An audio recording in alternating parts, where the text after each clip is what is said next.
Hey guys, tonight we're diving into the world of ancient Greek monsters.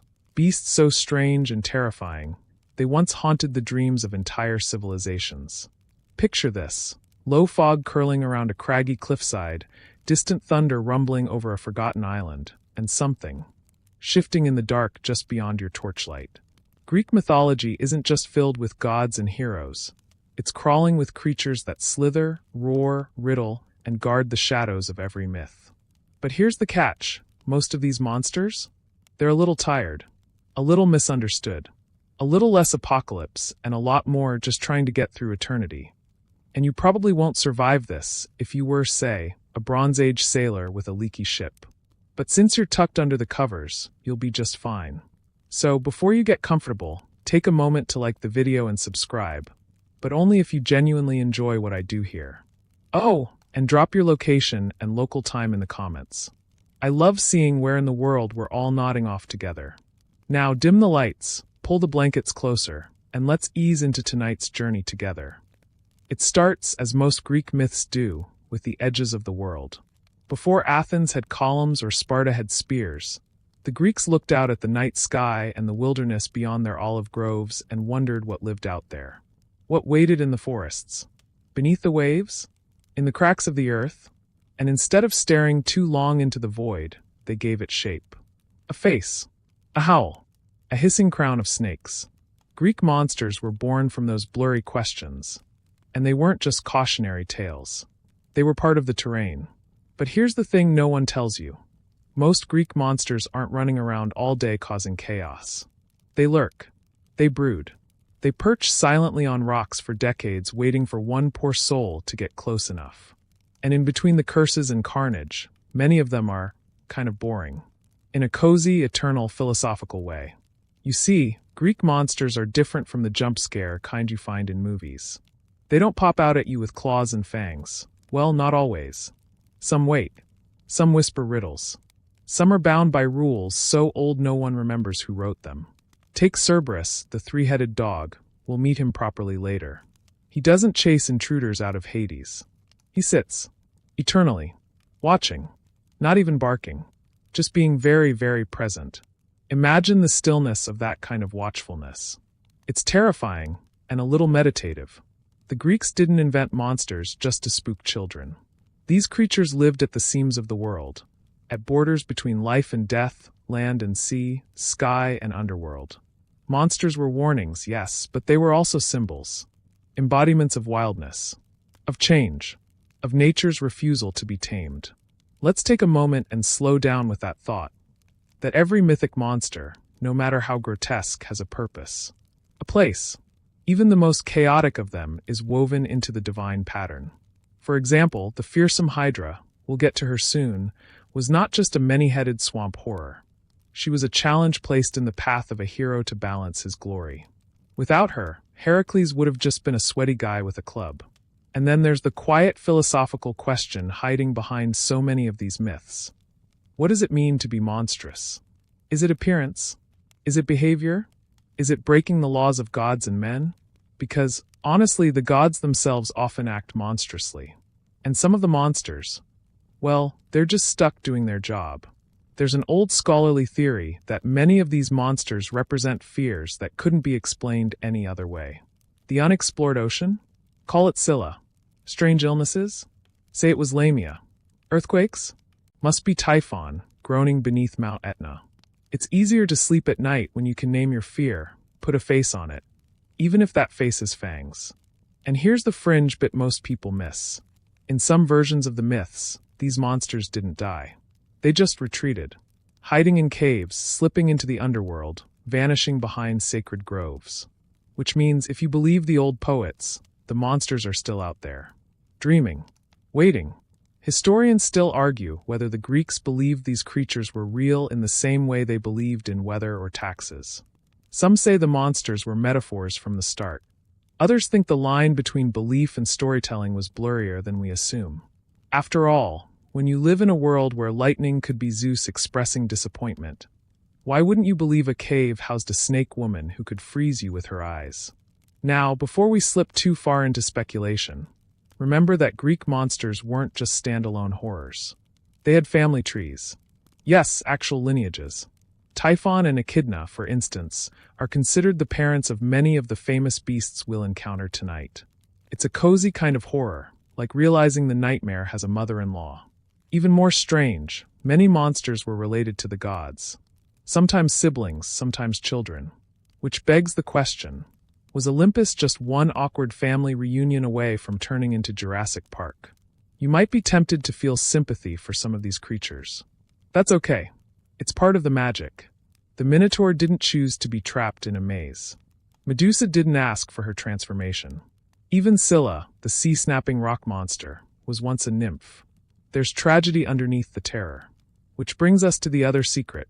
Most of these monsters are still. They wait. They endure. And in their silence, there's something profoundly restful. If you let go of the fear and just sit with them, you'll find they offer more than scares. They offer reflection, perspective, a moment's pause. So as we journey deeper tonight, keep that in mind. These monsters don't leap out at you. They lie in wait. They let you approach. And when you do, they ask something quietly terrifying. What are you doing here? That question echoes across every myth we'll touch. Whether it's whispered in a labyrinth or muttered in a swamp, it's always the same. Why did you come here? What are you seeking? Are you the hero or the trespasser? And don't worry, you won't need to answer tonight. Just drift. Let the sea grow still. Let the cliffs fade into mist. Let the serpents curl in their sleep. The monsters of Greek myth are not roaring tonight. They're resting, waiting, watching the stars shift like they have for thousands of years. And now that you've met the soft, slow breath of the monstrous world, we're ready to meet its king. He doesn't wear a crown. He wears storms. He walks on winds. And his name is Typhon. But you'll hear his story in a moment. They say when Typhon rose, the sky broke. Not in a poetic way, literally. Clouds split in half, mountains shivered, and the gods of Olympus, those towering immortals we think of as unshakable, panicked like startled chickens. Some ran. Some turned into animals. And all of them, even thunder-happy Zeus himself, took a moment to realize this was not normal. Typhon wasn't just a monster. He was the monster, the final boss, the last child of Gaia, born after the gods had already defeated the Titans and thought things were finally under control. But Gaia, Earth herself, was still furious. Her children, the Titans, had been imprisoned in Tartarus, and so she birthed one last son as vengeance. A storm so vast, so loud, so fundamentally unreasonable, he made hurricanes seem polite. Now picture this, if you can, while tucked under your blankets. A creature taller than mountains, his head scraping the stars, 100 dragon heads writhing from his shoulders, each one hissing in a different ancient tongue. His arms weren't arms. They were coils of serpents that stretched for miles. His legs? Enormous, scaled, and covered in more snakes. Wings wide enough to blot out daylight. And from every mouth, wind. Not breeze, cyclones. A cacophony of roaring, whistling, tearing air that never stopped. Oh, and his eyes. Burning red. Like dying suns. Definitely not bedtime material. Unless you're into nightmares shaped like tornadoes. Now, here's the historical grounding. Typhon's story appears in Theogony by Hesiod, a poetic catalogue of the gods written around 700 BCE. It's one of the earliest attempts to organize Greek cosmology, and Typhon is cast as the final antagonist, one last threat to divine order. But the details vary. In some versions, he's more serpentine. In others, more humanoid. Some say his upper half was beautiful. Others say he was all chaos, no charm. And here's a scholarly wrinkle. Historians still argue whether Typhon was part of Greek myth from the beginning or if he was imported from Eastern mythology. He has similarities to monsters in Mesopotamian and Hittite myths, serpentine giants that challenge sky gods. So he might have been a traveling nightmare. Regardless of origin, he made an entrance. One day, the skies changed. A strange wind began to howl, not from the north, south, east, or west, but from below. The earth cracked open. Smoke and lightning surged upward, and Typhon rose. The gods fled to Egypt, according to one version, transforming into animals to hide. Apollo became a crow, Artemis a cat, Hermes a stork. The mighty Zeus? He ran to Mount Casios to gather strength. Imagine that. lightning-throwing Zeus, running because someone finally outroared him. Eventually, Zeus returned to face Typhon. The clash shook the heavens. You can almost hear it, can't you? Thunder meeting storm. The crash of lightning bolts against a creature made of winds and fire. For days, the sky raged. Forests caught fire. Rivers reversed their course. The sea boiled in places. It's said that even mortals, humble, confused farmers on the Peloponnesian slopes, felt the battle like pressure behind their eyes. Here's a fringe fact. Some ancient writers claim Typhon didn't just scream, he spoke. He hurled insults at the gods, boasted of overthrowing Olympus, and even claimed he'd rebuild the world in his own image. There's something chilling about a monster that doesn't just roar, but monologues. Now Zeus did win eventually, after a few close calls. At one point, Typhon actually tore the sinews from Zeus's hands and feet. Yep, stole his tendons, and hid them in a cave guarded by a dragoness named Delphine. We'll meet her later. That's one of those myth moments where you go, wait, Zeus had what's stolen? And no, scholars still aren't quite sure what sinews symbolized. Divine power? Authority? Leg mobility? But with help, Zeus got them back. And the final battle? Took place above Mount Etna. Zeus struck Typhon with a bolt so powerful, it buried him beneath the volcano. Which brings us to a sleepy thought. What if every tremor, every plume of smoke, every lava glow from Etna isn't geology, but breathing? In myth, Typhon was not killed. He was buried. His body became the mountain. His breath became the steam. His fury became the eruptions. And so even now the Greeks imagined he stirs. The wind that rattles shutters? Might be one of Typhon's sighs. A strange rumble underfoot? Perhaps the god monster adjusting his coils. And in this idea, we find something beautiful.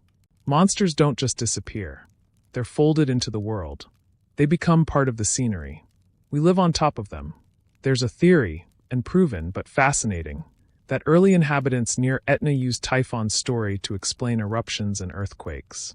Science hadn't arrived yet with tectonic plates and fault lines. So when the ground moved, people whispered, he's still angry. And maybe he is. Or maybe he's just restless. Imagine being buried for eternity, a mountain pressing down on your chest, the stars just out of reach. You'd grumble too. But even a storm monster has quiet moments. Maybe there are nights, long Mediterranean nights, when Typhon just lies still, remembering, dreaming of when he almost unseated the gods. That's the terror of Typhon. Not just his size, not just his scream, but the possibility that even the highest powers can be shaken, that even gods can tremble, and that buried fury never truly sleeps. Still, the earth is calm tonight. Etna rests beneath the moon. The wind hums low but steady. And Typhon? He's dreaming of wings. Let's move now, slowly, down into the cave he left behind. Deep in the earth, nestled among roots and shadows, waits someone quieter, but no less strange. Her name is Echidna. Some monsters roar. Echidna whispered.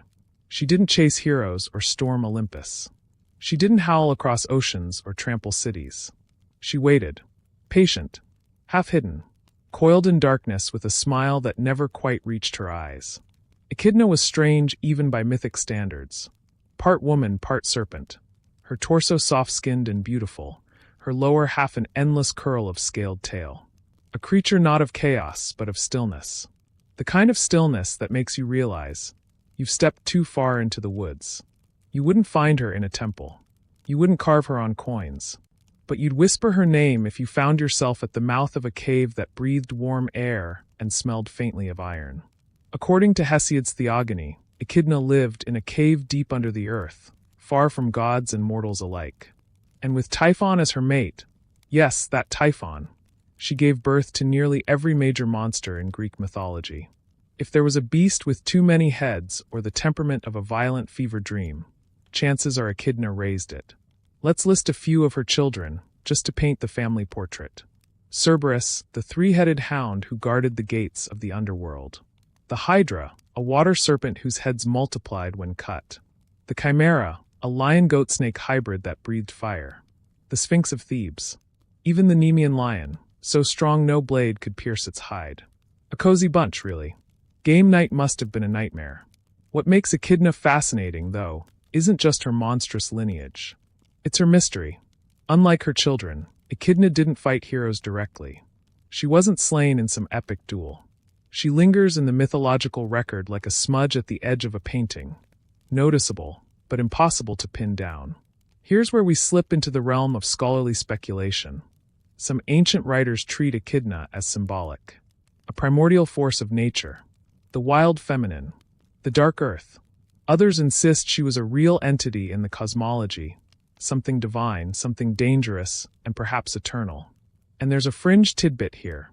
Some versions of her story say she was immortal, that while her children were picked off one by bronze-swinging heroes with suspicious jawlines, Echidna endured, lurking in her cave, watching, waiting to birth more.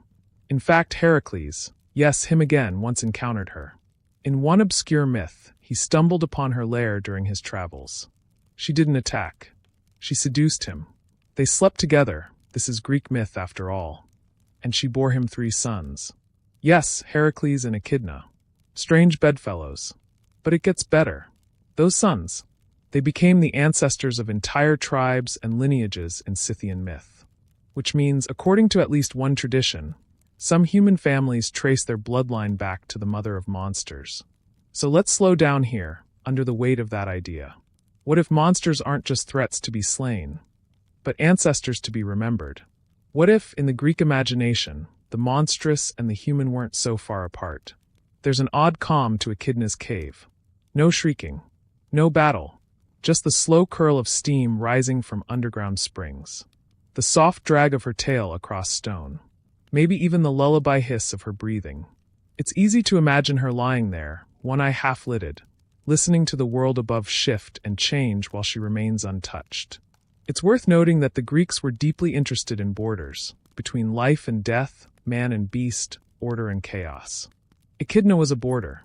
Her very form, half woman, half snake, reminded people that not all categories are clean. Not all stories resolve. She's also part of a broader Mediterranean pattern. Half-snake women appear in Egyptian, Babylonian, and Persian mythologies. Lamia, Lilith. Even figures like Medusa carry echoes of Echidna's serpentine femininity. Scholars argue whether these myths influenced each other or sprouted up independently. Either way, the idea of a beautiful woman who is also deeply inhuman seems to haunt humanity across time. But Echidna was more than that. She was a nurturer. She didn't create chaos directly, she gave birth to it. She fed it, named it, taught it how to use its claws. You can almost imagine her at bedtime, tucking Cerberus in with 3 lullabies, braiding Hydra necks, scolding the Chimera for setting the carpet on fire again. And unlike most monsters, her cave isn't a place of battle. It's a womb, a nursery, a den, cozy in its own horrible way. Of course, eventually someone tried to kill her. According to one version, Argus, the 100-eyed giant, snuck into her lair while she slept and ended her long vigil. But not all versions agree. Some say she simply vanished, retreated, slipped into shadow once more. After all, you can't kill the concept of monstrous birth. You can only forget it, until the next horror needs a mother. And here's the final strange twist. While Echidna herself never seemed particularly cruel, her children were almost universally hostile to humanity. Why? Was she trying to protect nature from encroaching cities? Was she enacting her own slow revenge against the gods who buried Typhon? Or did she simply want her children to grow strong in a world that didn't understand them? Whatever the answer, she remains one of the quietest forces in Greek mythology. A presence felt more than heard, like a heartbeat in the roots of the world. So next time you hear a myth of a hero defeating some monstrous beast, remember, that beast had a mother. One who likely watched the battle unfold from the darkness, eyes glowing, utterly still. And in that stillness, you might hear a whisper. You'll have to do better than that, hero. Now take a deep breath. The cave is behind us. The serpents have quieted. And up ahead, we see a river, black as ink, still as death. And at its shore, a dog with 3 heads just barely begins to stir. The river Styx does not rush. It slides, slow, thick, like oil stirred with shadows. No ripples, no waves, just silence, except for the occasional whisper of a soul drifting past, unsure where it begins or ends. You'd think such a place would buzz with ghosts or echo with cries, but the underworld isn't loud. It's hushed, as though even the dead have agreed to speak in a whisper. And right there, at the edge of that river, sprawled across black stone like a beast who missed his bedtime, lies Cerberus. He doesn't bark. He doesn't growl. He just watches. 3 enormous heads, each with its own heavy breath, its own slow blink, its own way of deciding whether you should be allowed to pass. His fur is matted with dust and ash, the color of storm clouds. His eyes, amber, not glowing, not menacing, just tired. Like he's been doing this job for far, far too long. Cerberus is more than a monster. He's a symbol, a checkpoint, a question. Are you ready to enter the land of the dead? Now, most people know him from pop culture as a snarling beast foaming at the mouths. But in Greek myth, he's strangely reserved. Cerberus guards the entrance to the underworld, yes, but not like a rabid hound. He doesn't chase souls back up to the surface. He doesn't drag intruders down. His role is simple: keep the dead in and the living out. And let's be clear, he only lets you in, not out. Very strict policy. No re-entry. Unless, of course, you're Orpheus with a lyre, Heracles with a club, or Hermes on official god business. Here's your historical grounding. Cerberus appears in a number of classical sources: Hesiod, Homer, Virgil. He's always at the threshold. He doesn't belong to Hades, exactly, but he works for him, like a ghostly bouncer at the most exclusive, eternal club. But the versions differ. Some say he has 3 heads. Others claim 50 or even 100. Most agree on 3, it's symbolic. Past, present, future. Birth, life, death. A dog for all time. He also has a serpent's tail. And in some illustrations, snakes grow from his spine like twisted weeds. Which begs the question, is Cerberus a single creature? Or is he a hive? There's a fringe theory, picked up in some esoteric writings, that Cerberus isn't one dog, but 3 beings sharing one form. Not just different personalities, different consciousnesses. One curious, one cruel, one kind. And depending on which head you face, your fate changes. So if you're imagining this scene, the pale river behind him, the craggy entrance to the underworld ahead, bones clinking faintly in the shadows, and Cerberus in between, remember, this isn't an action scene. It's a moment of decision. Most souls, when they arrive, shuffle past. They're dead, after all. They don't resist. They don't scream. Cerberus watches. Occasionally he shifts, raises a paw, sniffs. That's enough. But when a living mortal approaches, that's when he stirs. There's a curious myth involving Orpheus, the musician whose wife died too soon. He journeyed into Hades to get her back. But how do you get past Cerberus without a fight? You play. Orpheus strummed his lyre. The melody drifted like fog. Slow, sorrowful, sweet. And for the first time, Cerberus didn't growl. He sighed. All 3 heads drooped. And the massive beast curled up, lulled to sleep not by force, but by art. That moment, musician versus monster, is one of the few times in mythology where creativity triumphs over fear. It makes you wonder, how often do we try to fight the guardians of our fears, when maybe they just want to be sung to?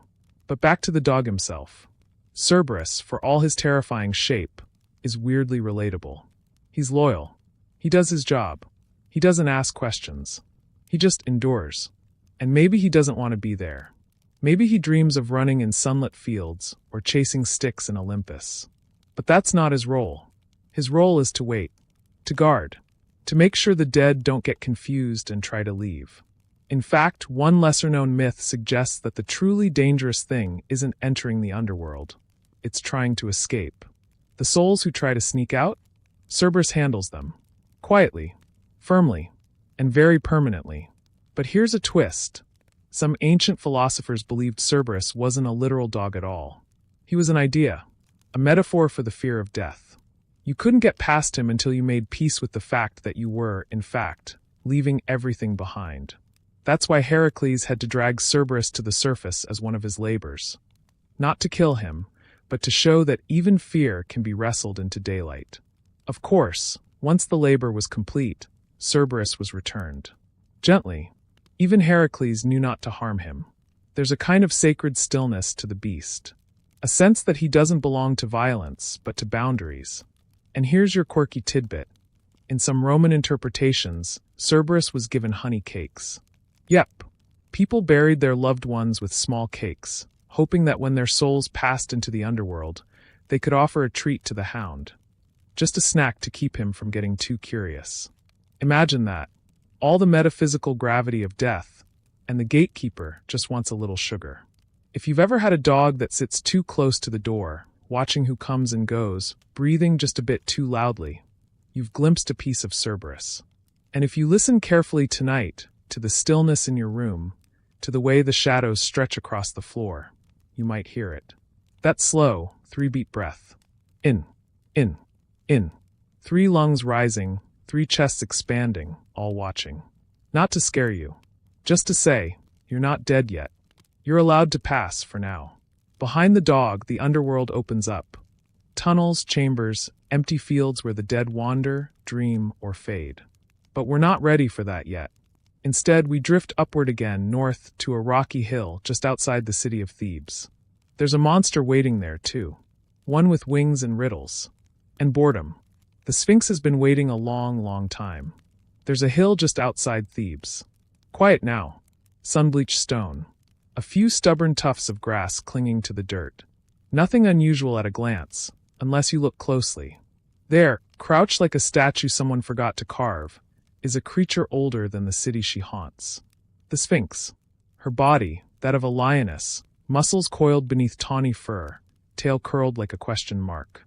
Her wings, great and feathered, the color of old parchment, half furled against her back.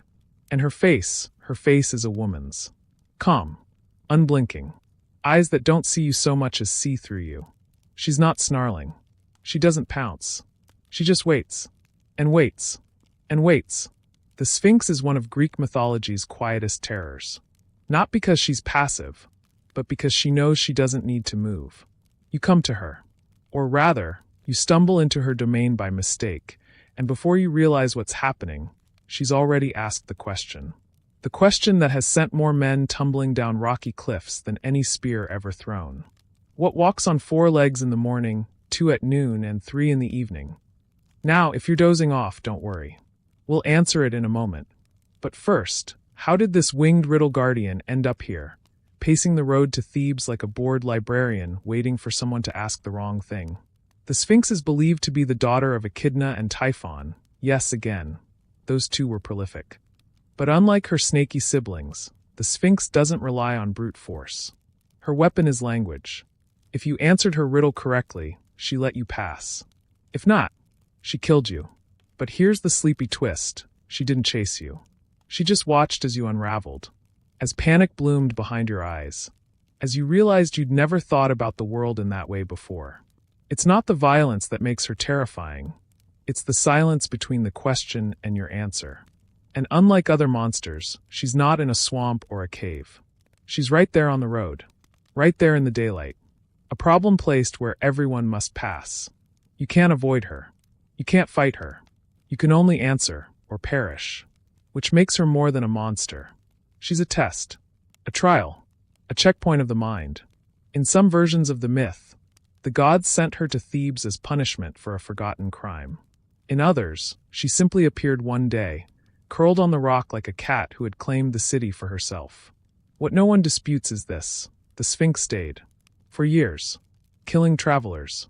Crumbling morale. Watching Thebes shrink in fear. And then came Oedipus. Yes, that Oedipus. The same one who would later star in a famously uncomfortable family drama. He arrived dusty, alone, and a bit overconfident. The Sphinx posed her riddle. Oedipus thought for a moment, then answered. Man. He crawls as a baby, walks on 2 feet as an adult, and uses a cane in old age. The Sphinx blinked. She didn't hiss. She didn't shriek.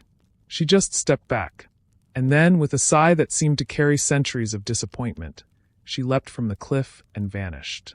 That's the common version, anyway. But there are stranger ones.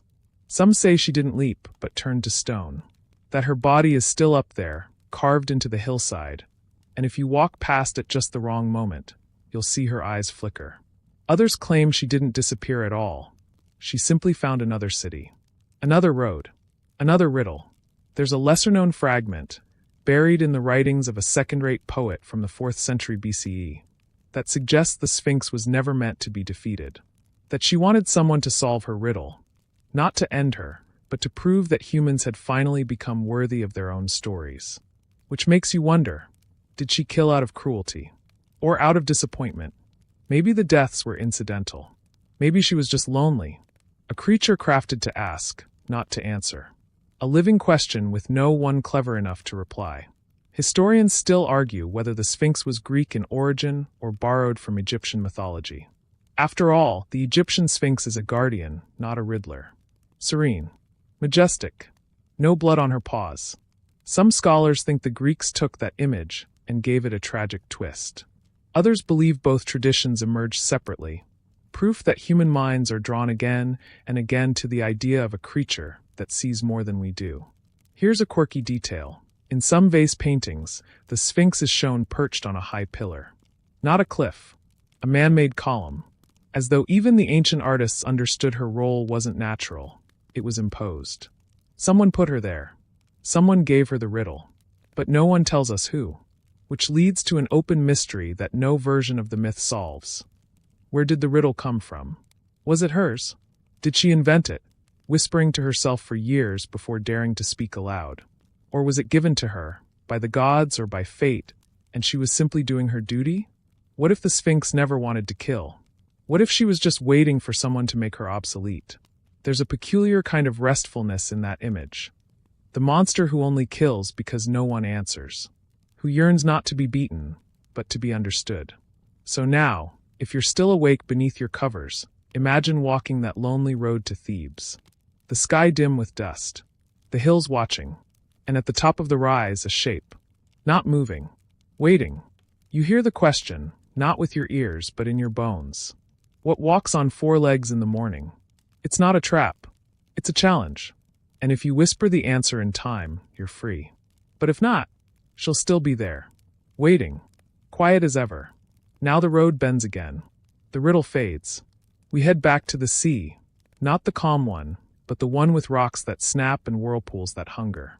Because next, we meet 2 sisters who never stop fighting. Scylla and Charybdis await. The sea, when it's calm, is a kind of lullaby, rolling gently, whispering to itself. But the Greeks knew better than to trust it. There were places where the sea cracked its knuckles. Places where it growled. One such place lay along the narrow strait that separates Sicily from the Italian mainland.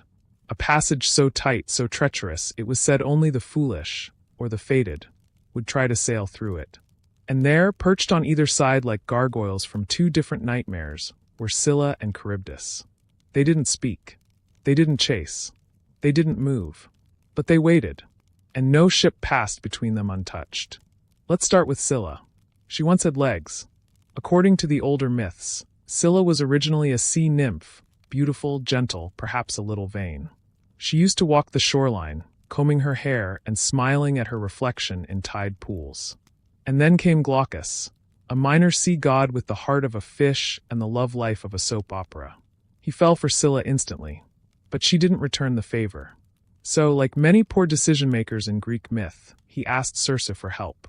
Yes, that's Circe, the sorceress with a talent for animal transformations and emotional overreactions. Glaucus begged her to make Scylla fall in love with him. Instead, Circe poisoned the tide pool where Scylla bathed. The next morning, Scylla waded into the water and never came out the same. Her legs split into 6 monstrous dog heads, snarling from her waist. Her lower body warped into a mess of tentacles and scales. From the waist up, she still resembled a woman, though a furious, frozen one. From the waist down, pure sea horror. And she never forgave. Scylla retreated to a cliffside cave, halfway submerged in water, her new limbs tangled among the rocks. She no longer walked the shore. She was the shore, an extension of the landscape, fused into myth. When ships passed too close, she lashed out. Not with malice, exactly. More like instinct. Like hunger. She'd snatch sailors from the decks, one for each of her heads, before they could scream. Then she'd vanish into the mist. But she never left her post. And across from her, on the other side of the strait, Charybdis stirred. If Scylla was precise, surgical, even Charybdis was chaos. She wasn't a woman. Not anymore. Not really. Once, Charybdis had been a daughter of Poseidon. Loyal. Bold. A tidebringer. But Zeus, in one of his 1,000 spats, grew angry at her for flooding land to help her father. And so, with the kind of divine temper tantrum only Zeus could manage, he hurled her into the sea and transformed her into a maw. Not a monster. A mouth. 3 times a day, Charybdis would drink in the ocean and vomit it back out, creating whirlpools so violent they could crack hulls like eggshells. No teeth. No eyes. Just suction. Just drowning. Where Scylla had form, Charybdis had force. Where Scylla reached with claws, Charybdis pulled with gravity. And the worst part, you couldn't avoid both. Sail too close to Scylla, and you'd lose a few crew members. Sail too close to Charybdis, and you'd lose the whole ship. No one knew which was better.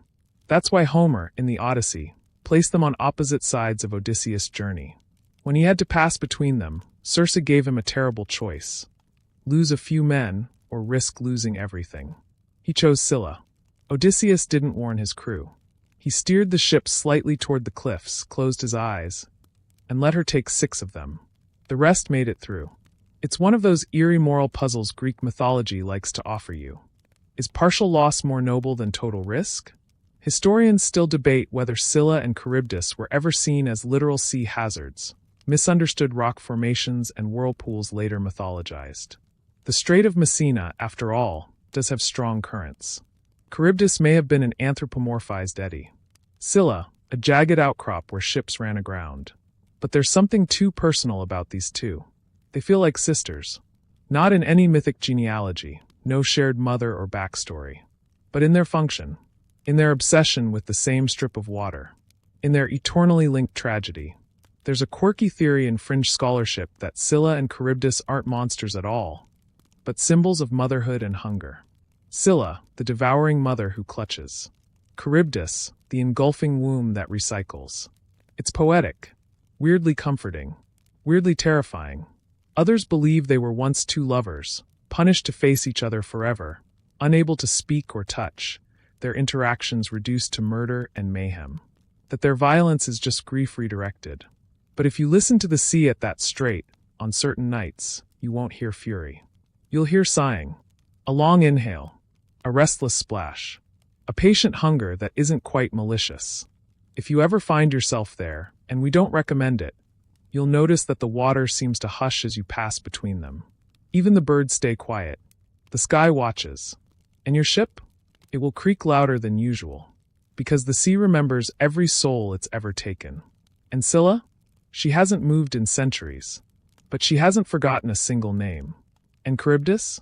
She dreams in spirals. Let's drift away now, before they notice us. Back toward the mainland, toward caves and curses, toward 3 sisters who never blink. Next, we face the Gorgons. And their gaze. There is a silence deeper than death. Not empty, just full of something heavy. That's the silence the Gorgons live in. Not because they choose it, because everyone else is too afraid to speak. The most famous is Medusa. You've heard of her, of course, the serpent-haired woman whose gaze turns people to stone. But Medusa wasn't alone. She had 2 sisters, Stheno and Euryale. And unlike her, they were immortal. They didn't die. They just waited. Let's begin not with Medusa, but with the family.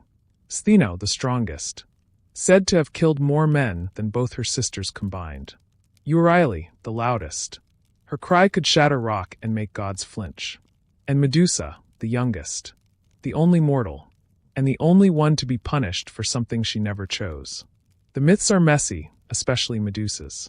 One version says she was born a monster, serpents already writhing where hair should have been, a gaze that froze even birds mid-flight. But another, older version, quieter, more painful, says she was once a priestess. Beautiful, devoted, worshipping Athena in a temple too silent for mercy. Then Poseidon entered. What followed was not love, not even romance, just divine violence, the kind no one could name aloud. And afterward, Athena didn't punish Poseidon. She punished Medusa, transformed her, twisted her, gifted her the ability to turn men to stone, not as protection but as isolation. Think about that, a punishment that makes you untouchable, unholdable, unlooked at. forever alone for having once been a victim. It's enough to turn the sea to glass. So Medusa fled with her sisters to the ends of the earth, literally, to a place the Greeks called the Western Edge, beyond Oceanus, a cliff world where sky and sea blur together and the stars hang low like sleepy lanterns.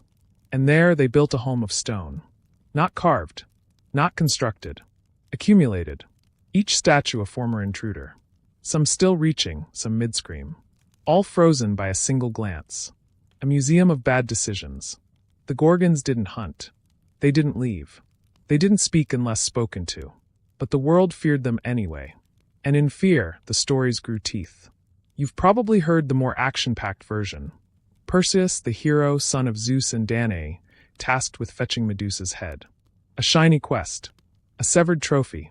He didn't fight fair. He approached while she slept, shield polished to a mirror, avoiding her gaze. One swing. One flash, and Medusa was gone. And from her blood, 2 children emerged. Pegasus, the winged horse. Chrysaor, a warrior with a golden sword. Even in death, she gave birth to beauty and violence. But her sisters? They woke too late, screamed, and wept, and swore the world would never be the same. And here's the haunting part. Stheno and Euryale didn't follow Perseus. They didn't chase revenge. They stayed. Back in their stone garden, with no third voice now. No laughter. No questions. Just that silence again. Here's your historical grounding. Ancient Greeks carved Gorgon faces, Gorgonians, into shields, temples, and doorways.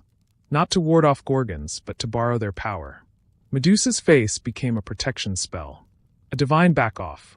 Even Athena herself wore it on her breastplate, the Aegis, after Medusa's death. Think about that. The goddess who cursed her later wore her face. As if to say, yes, you terrified me, but you belonged here. Here's a quirky tidbit. Some early coins from the island of Paros depict Medusa with a tongue sticking out and tusks like a boar. Nothing elegant. Nothing tragic. Just wild, monstrous, and untamed. But over centuries, her image softened. Became human again. Beautiful, even. It's as if time tried to apologize. There's a fringe debate among historians about whether Medusa is a symbol of matriarchal power destroyed by patriarchal myth. Was she a remnant of pre-Greek goddess worship? A snake deity rebranded as a monster? Or is she simply a tragic accident in the mythic machine? No one agrees. But everyone remembers the stare. Let's pause here, beneath your blanket, with your eyes gently closed. If you could see Medusa, without turning to stone, what would you do? Would you run? Or would you ask her what it's like, to be looked at only as a warning? Would you ask her about silence? About sisters who never left her? About the nights when her snakes lay still and the stars whispered her name? Because there's a detail the myths forget to mention. The Gorgons didn't always kill. Sometimes they just watched. And sometimes they turned only part of you to stone, your ambition, your cruelty, your fear, leaving the rest behind reshaped. Maybe that's the real curse. Not death, but reflection. Now we walk gently from their garden. Careful not to step on any fallen sword. Careful not to look back. And just ahead, the cave narrows. The walls begin to breathe. A musk of feathers. A rustle of claws. Because next we meet the chimera. The beast that could not be simplified. Picture a creature that shouldn't exist. Not just strange, impossible. A beast that looks like 3 arguments having a very loud disagreement in the shape of an animal. That's the chimera. She doesn't walk, she stalks. She doesn't roar. She blares in 3 voices at once, each insisting on a different emotion. Lion, goat, serpent. Not a magical metaphor. Not a poetic flourish. 3 actual animals, fused like bad mythology taxidermy. Let's break her down. The front half. A lioness, golden and muscled, jaws wide enough to crush shields, breath that smells like blood and baked bones. She's the most dominant part, proud, angry, regal. She leads. But rising from her back, like a terrible afterthought, is the second head, a goat. Wide-eyed, twisted horns. Always bleeding, never blinking. It's not cute. It's unnerving. The kind of goat that stares too long, as if it knows how you die. And finally, her tail, a serpent. Venomous, hissing, endlessly agitated, as if furious to be attached to this chimera of a chimera. Together, they do not agree. The lion wants to chase. The goat wants to warn. The serpent wants to strike.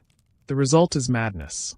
The chimera comes from Lycia in Asia Minor, a region rich with layered myths and tangled theologies. And according to Homer, yes, that Homer, she was a thing of immortal make, not human, lion-fronted and snake behind, a goat in the middle, and snorting out the breath of the terrible flame of bright fire. That's right, she breathes fire. Because of course she does. You'd think 3 heads would be enough. But no, she also had to be a flamethrower. Historians still debate what the chimera was meant to represent. A storm? A volcano? An allegory for political instability? Or just the ultimate what-if monster? Here's a quirky tidbit. Modern geologists believe the myth of the chimera might have come from natural gas vents in southern Turkey, places where fire spontaneously emerged from cracks in the earth. The locals called it the eternal fire. Ancient travelers probably saw the flames and thought, there has to be a monster under there. So they gave it a face. 3, actually. Now, like so many monsters, the chimera didn't seek trouble. She simply was. She haunted the region, torched livestock, melted spears, and made the local warlords very nervous. Eventually, King Iobates of Lycia wanted her gone. But there was a problem. No hero wanted to fight her. Except one. Bellerophon. Not exactly a household name like Heracles or Odysseus, but Bellerophon had one huge advantage. He rode Pegasus. Yes, the winged horse born from Medusa's blood. Remember her? So Bellerophon took to the skies, soaring above the chimera's flames, firing arrows from a safe height.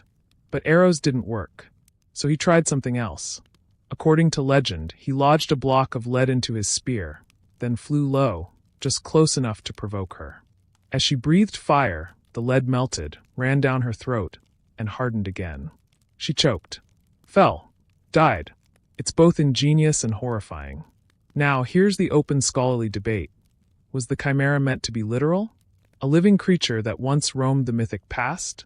Or symbolic? Perhaps a metaphor for the unnatural, the chaotic, the too-muchness of human invention? Some scholars argue she represents hybridization gone wrong, an early warning against unnatural fusion. Others say she was a symbol of regional terror, perhaps a rival tribe or strange cult personified as a beast. But the most haunting interpretation? That the chimera isn't a monster at all. She's every fear stitched together. Fire, predator, poison, madness. A creature that doesn't give you one fear to conquer, but all of them at once, competing for your attention. She doesn't chase you down a hallway. She blocks every hallway. Imagine being a shepherd in ancient Lycia. You hear a roar, then a bleat, then a hiss, then fire. Your brain can't even decide what's killing you. That's the chimera's true horror. Not what she does, but what she is. And she's part of a larger pattern in Greek myth. Monsters made of multiples. Things that shouldn't go together. Things that strain the borders of comprehension. The Minotaur? Man and bull.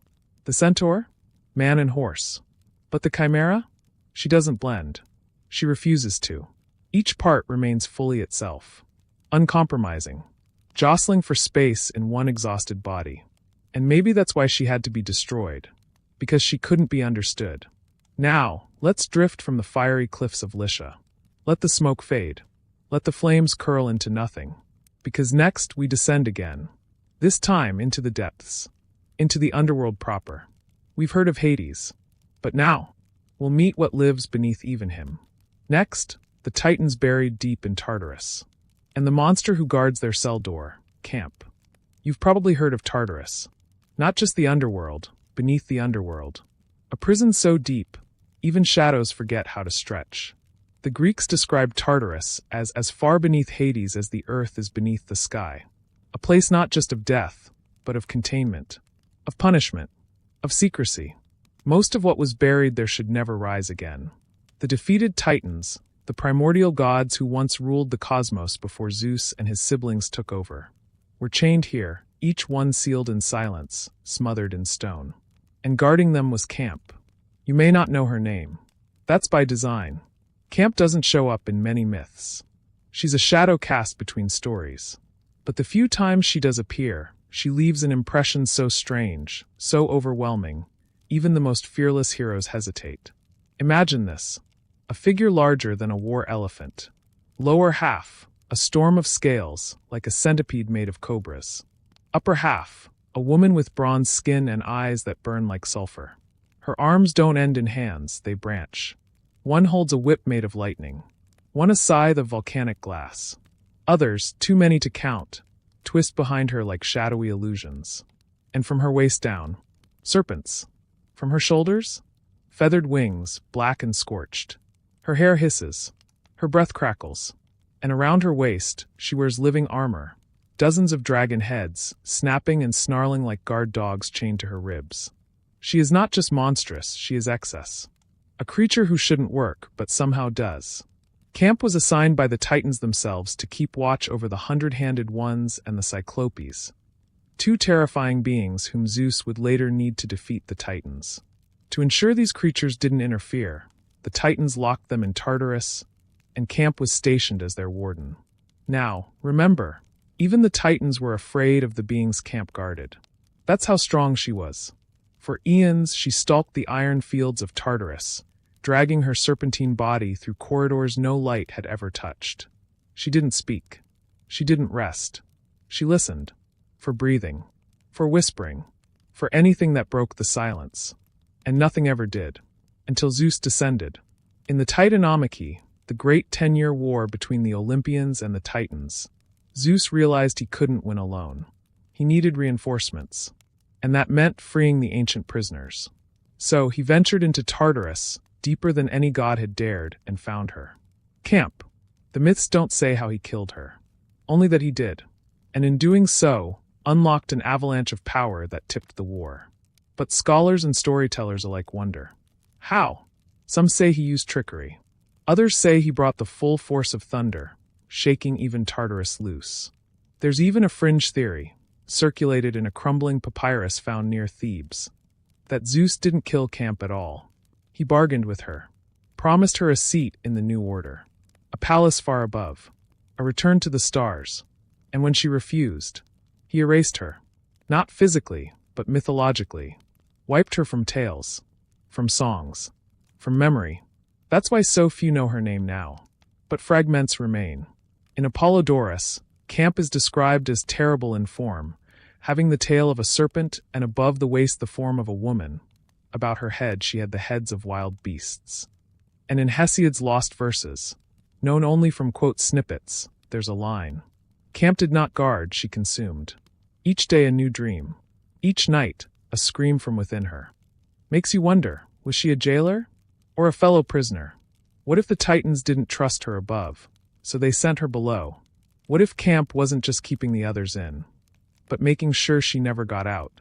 There's a curious modern comparison here.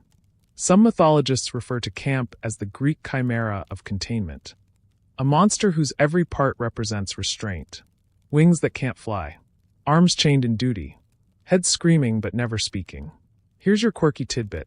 The name Camp in Greek literally means crooked or bent. But some translators believe it implies coiled, like a spring. A monster always on the verge of snapping back. And maybe that's the true horror. Not just what she was, but what she could have become. Let's take a second here, in this depth. In this silence. Close your eyes. Imagine a space so dark, it begins to feel bright. A place where even gods forget themselves. And in that space, one sound. A slow drag. Metal on stone. Breathing that rattles like thunder trapped in a jar. That's Camp. Or what's left of her. Now we rise again. We leave Tartarus, its wounds sealed behind us. We step into another kind of myth, not deep, but high. Not dark, but distant. Because next we glimpse a monster with no face, no form, and yet all the answers. Next we meet the Ampuza. Some monsters howl. Some stalk. And some knock first. Meet Ampuza. A creature you've probably never heard of. Unless you grew up in ancient Greece, in which case you might still be sleeping with one eye open. She wasn't a beast in the traditional sense. No wings. No giant claws. No serpent tail coiled over city walls. Ampuza was subtler. A shapeshifter. A temptress. A sleepwalker's riddle. And the worst part, you never knew it was her, until it was far too late. By day, the Impusa didn't exist. Or rather, she existed everywhere. A face in the crowd, a whisper in a corridor, a flicker of movement that never quite resolved. But by night, she visited the lonely, the traveling, the unguarded, often appearing as a beautiful woman, glowing skin, soft voice, eyes like flickering oil lamps. Impusa would seduce with kindness, curiosity, conversation. She didn't need to chase. She made you come closer. But if you watched too long, if you blinked at just the wrong moment, you'd notice her feet. One was a donkey's hoof. The other, a brass claw. Because Impusa never quite finished transforming. And if you saw her true form, well, she'd see you too. Impusa is often considered a servant or daughter of Hecate, goddess of witchcraft, crossroads, and moonlight.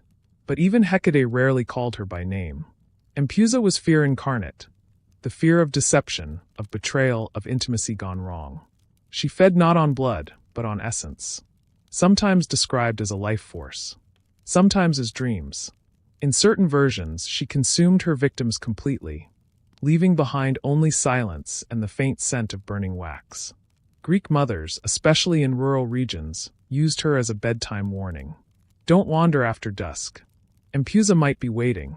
She didn't just haunt adults, either. She crept into stories for children, an ancient equivalent of the bogeyman. Though instead of hiding under the bed, Impusa sat at the window, one eye gleaming, waiting to be invited in. Here's your historical anchor. Aristophanes, the Greek comic playwright, references Impusa in his play The Frogs.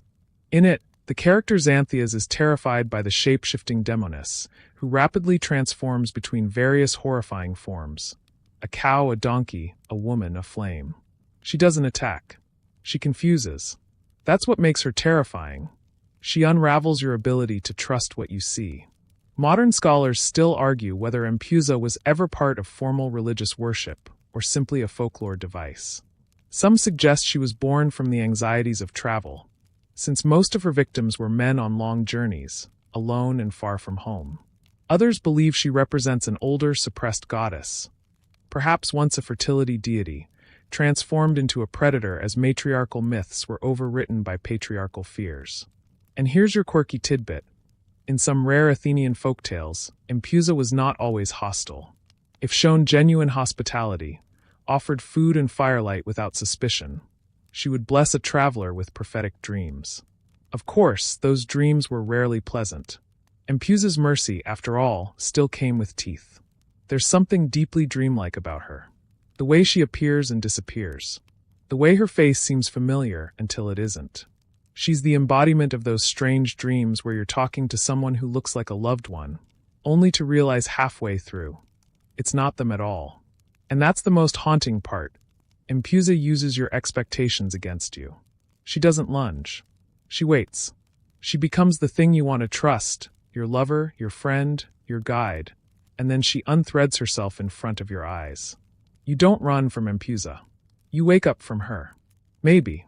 So tonight, as you lie there, your limbs relaxed and your breath slowing, ask yourself, have you ever seen someone whose face looked perfect, but something, just something, was wrong? A flicker, a shadow under the jaw, a footstep that didn't quite match the rhythm of the ground. That might have been her. Impusa rarely attacks the same person twice, but she always remembers who noticed. Let's slip away now, before her brass foot scrapes too close to the edge of your dream. Next, we rise back into daylight, not for comfort, but to meet a beast that runs like a lion and speaks like a queen. The Sphinx had riddles, but the Manticore? He has answers. Sharp ones. You've probably seen creatures that combine bits and pieces. Wings of this, claws of that, a riddle or a flame thrown in for good measure. But the Manticore? The Manticore isn't just a combination. He's a contradiction. Imagine a lion. Huge, muscular, red gold mane bristling with dust. But instead of the face you'd expect, a regal snarl, a predator's squint, you get something eerily human. A man's face, beard like carved marble, eyes that look past you, not through you, and a mouth full of 3 rows of dagger teeth. Yes, 3. Not 2 like a shark. 3. Like nature made a mistake, laughed nervously, and then doubled down. Now give him a scorpion's tail, long, twitching, barbed at the end, dripping with venom thick enough to drop an elephant, and wings. Not soft, feathery wings like a dove. Bat wings. Torn leather, whisper dark, stretching across the sky like something stitched from nightmares. And now you have the manticore. He doesn't prowl like a wild beast. He strolls, like he owns the desert, like he's waiting for you to say something very stupid. In ancient Persian legend, his name meant man-eater. That's not hyperbole. That's literally what he was known for. Not just devouring bodies, devouring identity. He left no trace of his victims. Not a bone. Not a scream. Just absence. But the Greeks, in their usual way, took him and made him stranger. In some accounts, he speaks. Not in growls or cryptic riddles, but in fluent, thoughtful words. He'll ask you questions. Make observations. Comment on the way you hold your sword, or the fear in your voice. He's not cruel. He's interested. That's somehow worse. Pliny the Elder, yes, that Pliny, the Roman naturalist, wrote of the manticore in his Encyclopedia of Monsters. According to him, the creature had a voice like a panpipe and could leap further than any known animal. He treated it as fact, like you might treat gravity or fire. That's your historical fact. The manticore was accepted as real by some of the most educated minds of the ancient world. Sightings were reported from India, often mixed with stories of giant ants, jeweled mountains, and lakes of mercury. Now here's a quirky twist. In some medieval bestiaries, the manticore began to shift. He gained more intelligence, more nobility. He became a symbol not of mindless evil, but of calculated danger, a metaphor for the kind of predator who walks in human clothing. One early church scholar even warned that a man who seemed too charming, too clever, too eager to flatter, might be a manticore in disguise. By the Middle Ages, the creature had transformed from a desert beast to a political allegory. Imagine that. A monster with a human face used to criticize actual humans. But let's return to myth, to the ancient world, where the manticore was feared for more than his appearance. He could stalk, could leap, could sting, but he didn't need to, because his greatest weapon was time. He'd wait, let you wander the dunes, let your canteen run dry, let your horse falter. Then you'd see him, just for a second, at the crest of a hill, perfectly still. Maybe he was following you. Maybe you were following him. Either way, you'd start walking faster. He wouldn't, but he'd get closer. The Greeks rarely included the manticore in their grand epics. Not because he lacked power, but because he didn't fit. Too alien. Too composed. Not a villain to be slain, but a problem to be solved. Or maybe just survived. There's an open scholarly debate about whether the manticore was a borrowed myth, filtered through Persian and Indian folklore, then warped by Hellenic imagination. Some believe he was inspired by sightings of tigers, misunderstood and exaggerated across borders. Others argue he was never meant to be literal. He was anxiety made flesh. The fear that someone smiling at you might also be sharpening their teeth. So tonight, let's slow the pace. You're walking across a dry plain. The wind is low. Your shadow flickers in the last orange light. And then you hear it. A voice. Not loud. Not guttural. Refined. You look tired, it says. I wouldn't go that way. The sand's soft. Then silence. You turn. No one there. But for the rest of the night, you walk faster. And you never quite stop looking over your shoulder. Let's leave the manticore behind. Let him watch someone else for a while. Next, we follow the whispers of the woods. A creature without a face. Without bones. Without kindness. Next, we meet the echidna, the mother of monsters. Every family has a matriarch. Even monsters. In Greek mythology, if there was ever a creature that could claim maternity leave for birthing half the horrors of legend, it was Echidna. She didn't just live in the shadows. She produced them. She is called the Mother of Monsters. A title that sounds poetic until you realize it's alarmingly accurate. Most of the terrifying creatures you've met in this journey? Her children. But unlike other mythic mothers, kind, cruel, or absent, Echidna is strangely elusive. She doesn't rampage. She doesn't roar. She exists, as quietly as a volcano that hasn't erupted yet. So what did she look like? Well, the top half. A beautiful woman. Long dark hair, eyes that gleamed like polished onyx, lips curled in some secret joke. The bottom half? A massive serpent, gleaming coils thick as tree trunks, scaled in iridescent green and black. Her lower body could crush pillars, or temples, or dreams. She was married, if such a word can apply to beings like this, to Typhon.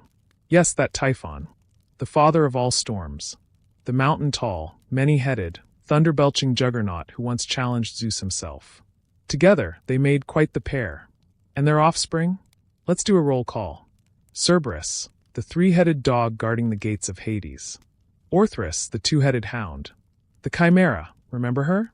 Fire-breathing lion-goat-serpent hybrid. The Hydra, yes, the one with regenerating heads. The Sphinx, riddle-lover, soul-crusher.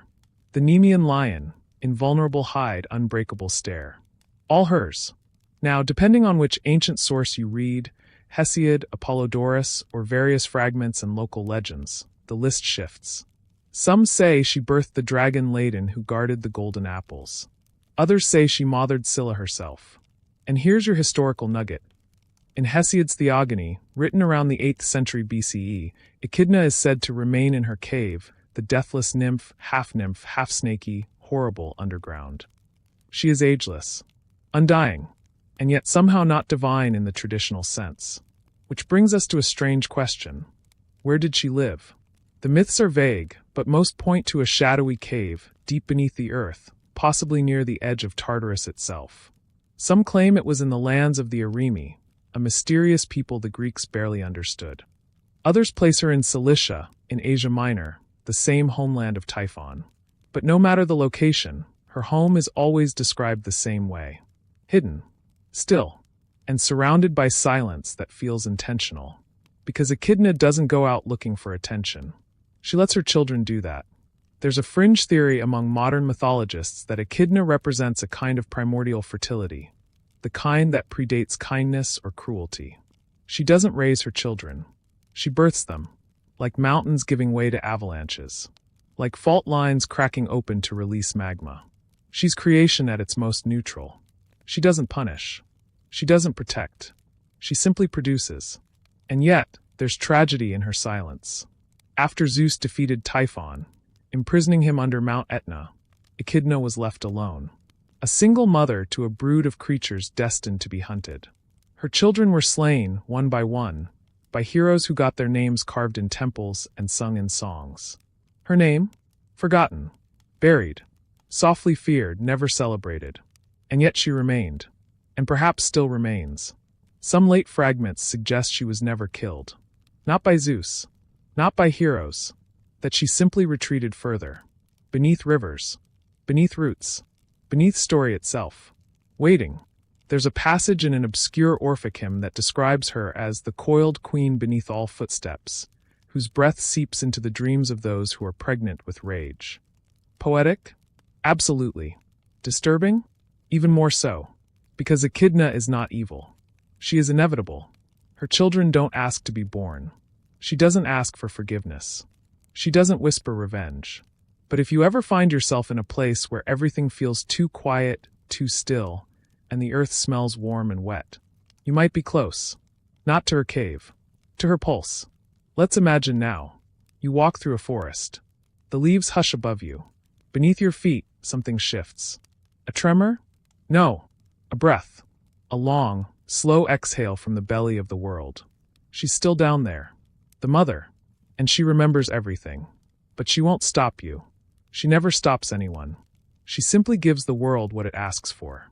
And when the world asks for monsters, she answers. Now we rise from her cave. Carefully. Gently. Try not to wake anything. Ahead lies something different. Not born of Echidna. Not stitched from other beasts. But a creature made of punishment. A curse in living form. Next, we meet the Minotaur. Half man. Half bull. Full of pain. Some monsters are born to haunt. Others are made to be haunted. The Minotaur was both. His name wasn't even his own. Minotaur means bull of Minos. A possession. A creature belonging to the king. But his real name was Asterion. Little star. A name given to babies. Not beasts. Let's go back. To Crete. To a time of thrones carved from ivory and bull-leaping festivals under a bleeding sun. King Minos ruled, proud and pious. When he claimed divine right to the throne, he asked Poseidon for a sign. The sea god obliged, sending a pure white bull rising from the waves. Majestic, sacred, untouchable. Minos, however, broke the agreement. He was supposed to sacrifice the bull. He didn't. He kept it. He wanted its power, its beauty, its mythic sheen. Poseidon, predictably, was not amused. So he cursed Pasiphae, Minos's wife. Made her fall in love with the bull. Not figuratively. Not tragically poetic. Literally. And here's where things get awkward. Pasiphae, brilliant in her own right, commissioned Daedalus, the genius inventor, to build her a hollow wooden cow. She climbed inside. The result? A child. A Styrian. Half human. Half bull. Born of punishment. Of pride. Of cosmic pettiness. Here's your historical grounding. The myth of the Minotaur may have roots in the ancient Minoan civilization, known for its bull imagery, frescoes, carvings, and rituals. Archaeologists have uncovered temples with twisting corridors and central courts that may have inspired the idea of the labyrinth. And the term labyrinth itself? Possibly derived from labres, a double-headed axe sacred to the Minoans. Now back to the child. The baby Asterion was not born monstrous in behavior. He was strong, strange, hungry, but not cruel. But as he grew, so did his size, his instincts, his rage, and soon the palace couldn't hold him. So Minos, unwilling to kill the boy, but even more unwilling to claim him, ordered Daedalus to build something bigger. The labyrinth, a maze so complex, even its creator barely escaped. They placed Asterion at its center. Alone. A monster not because of what he did, but because of where he was placed. Now this wasn't just exile. It became tradition. When Minos's son was killed in Athens, the king demanded tribute. 7 Athenian boys and 7 girls sent each year to be fed to the Minotaur. That's the version you know. But think about it. What kind of creature, kept in total darkness, visited only by terrified, screaming children, could stay sane? He didn't chase. He waited, at the center of a puzzle designed not to be solved. Here's your quirky tidbit. In some rare versions of the myth, Asterion didn't kill all the youths. Some say he spared the quiet ones, let them wander, or watched them sleep from behind the stones. As if somewhere, buried under horns and hunger, there was still a boy who wanted a lullaby. Enter Theseus, the hero, the prince, the problem solver. With the help of Minos's daughter, Ariadne, and her famous thread, he navigated the labyrinth, found the Minotaur, and killed him. Quickly, painfully, the myths don't say. Only that Asterion died at the hands of someone who didn't know his name. And what did Theseus do? He took Ariadne, sailed away, abandoned her. It's a pattern, isn't it? Everyone involved in the Minotaur story was punished, except the one who designed the cage. Daedalus lived, built wings, escaped. Minos reigned. Poseidon chuckled somewhere under the waves. But Asterion? He was erased, turned from a boy into a beast, and from a beast into a footnote. Now, scholars still debate the symbolism of the Minotaur. Was he the embodiment of lust? Of foreign threat? Of hybrid taboo? Or was he just a child caught in the gears of divine politics? A creature who never asked to be born, and then was punished for existing. Let's slow the pace now. You're in a corridor. Stone walls. Cool to the touch. The air smells of old earth and rust. And far ahead, so faint it might be imagined, you hear breathing. Not angry. Just tired. That's the Minotaur. That's Asterion. Waiting for someone who won't scream. Waiting for someone who doesn't call him monster. Let's leave the labyrinth now. Carefully. Kindly. No thread. Just memory. And as we rise again into the mythic light, we find ourselves by the shore, watching the tide curl with a rhythm older than history. Because next, we look toward the sea, toward the vast, shapeless form of Scylla. There are monsters you meet, and monsters you navigate around. Scylla is the second kind, because you don't fight her. You just hope she doesn't notice. Picture this. You're a sailor, eyes stinging with salt, steering your ship through a narrow strait. To one side, a whirlpool waits, ravenous, eternal. That's Charybdis. To the other, Scylla. She doesn't roar. She doesn't warn. She simply reaches. From her cliffside cave, She strikes like a nightmare flowering from rock. Now, most people remember the metaphor between Scylla and Charybdis, meaning stuck between two dangers. But Scylla isn't a metaphor to the Greeks. She's very real and very complicated.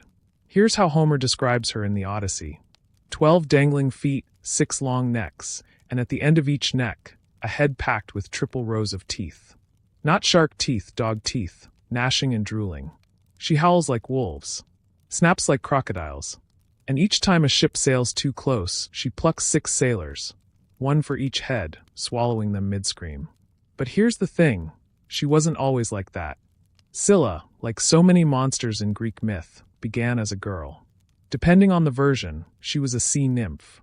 Playful, kind, unaware of her own beauty. She loved to swim near the shore, her laughter blending with the surf. Then came Glaucus, a mortal fisherman turned sea god, thanks to a magical herb. He fell in love with her instantly, but she wasn't interested. So he asked Circe, the powerful witch, for help. Big mistake. Circe, already half in love with Glaucus herself, didn't take the rejection well. Instead of enchanting Scylla with love, she cursed her, poured a potion into the tide pool where Scylla bathed. And as Scylla stepped in, her lower half twisted, split, blossomed into horror. Her legs melted into sea serpents. Her belly erupted with snarling dogs. Her scream shook the water. And when she dragged herself to her cave on the cliffs of Messina, she wept.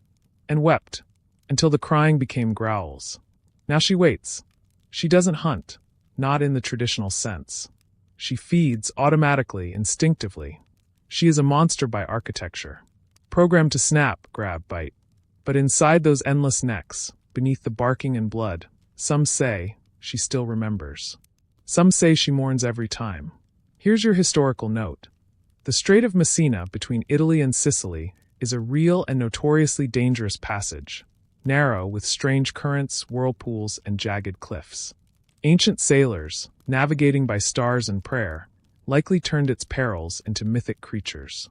Scylla and Charybdis weren't just storybook monsters. They were nautical advice. Avoid the rocks. Don't tempt the whirlpool. But here's the twist. If you steer away from Charybdis, you have to get closer to Scylla. There's no safe middle. Which brings us to a quirky tidbit. Ancient ships often left offerings on the shore near the cliffs, small statues, bits of food, sometimes locks of hair, hoping Scylla would be distracted long enough to let them pass. Like bribing a storm.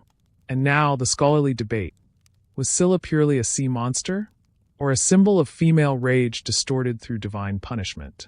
Some argue she represents fear of the uncontrollable, beauty turned monstrous by jealousy, or desire punished with ugliness. Others suggest she's simply what happens when a woman says no, and the gods don't like hearing it. Either way, she endures.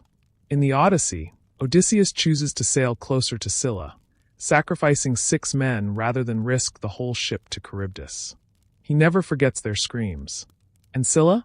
She never forgets his face. There's even a later legend, post-Homer, post-tragedy, where Scylla briefly regains her human form. Her legs return. The serpents vanish. But she's alone, exiled. And when fishermen see her silhouette on the rocks, they scream and flee. She cries again, and the transformation returns, as if the world refuses to let her be anything else. So tonight, picture her cave, half submerged in spray, echoing with the faint hum of the sea. You can hear the chains of ancient anchors at the bottom of the bay, rusted into silence. And from above, a shadow watches. Not angry, not hungry, just resigned. Because some monsters don't chase. They just wait. Let's sail onward now. Past the cliffs. Past the whirlpools. Because next, we'll dive down. Into the stillest part of the sea. Where nothing moves. Where nothing breathes. Where the Dracaena coils, half woman, half dragon, and all vengeance.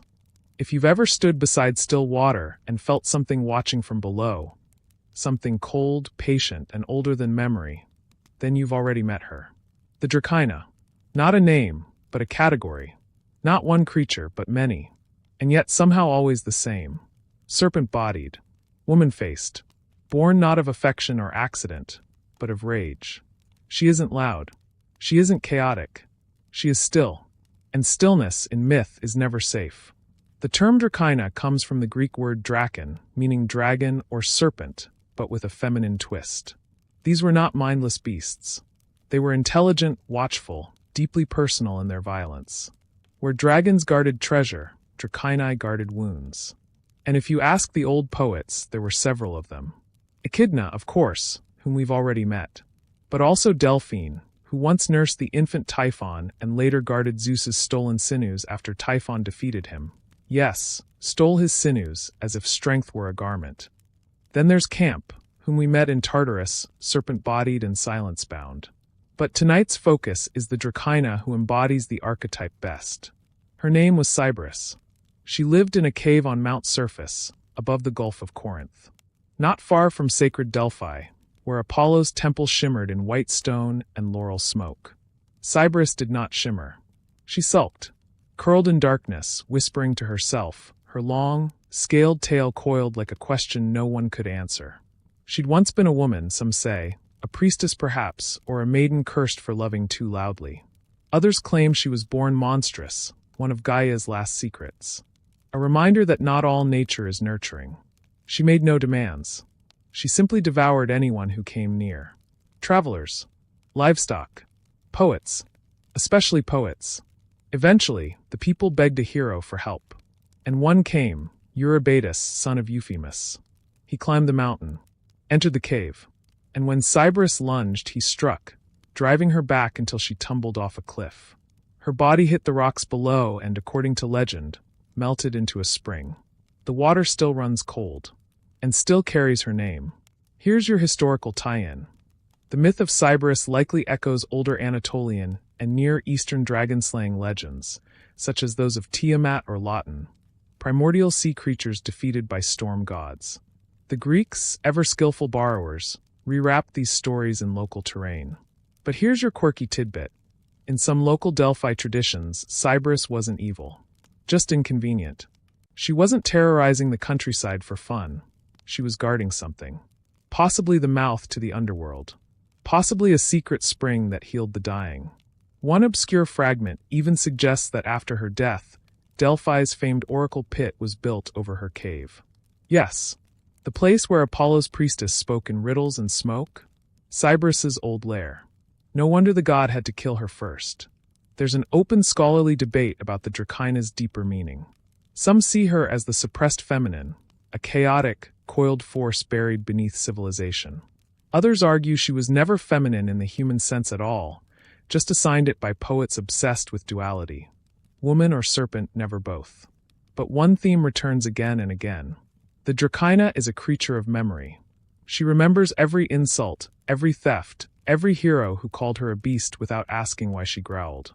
She coils around places we forget to respect, old shrines, dried wells, forbidden mountains.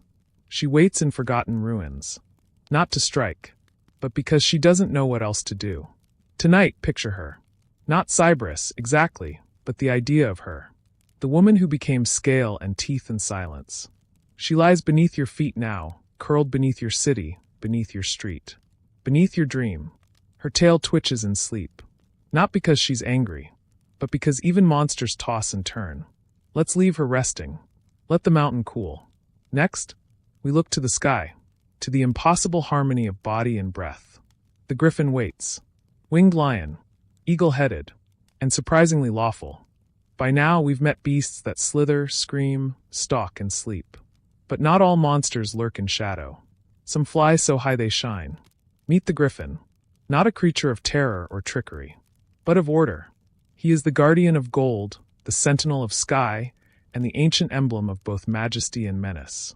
Imagine a lion, massive, rippling with muscle, paws that could crush bone like dry bread. Now give it wings. Not bat wings like the manticore. Eagle wings. Broad, feathered, sunlit.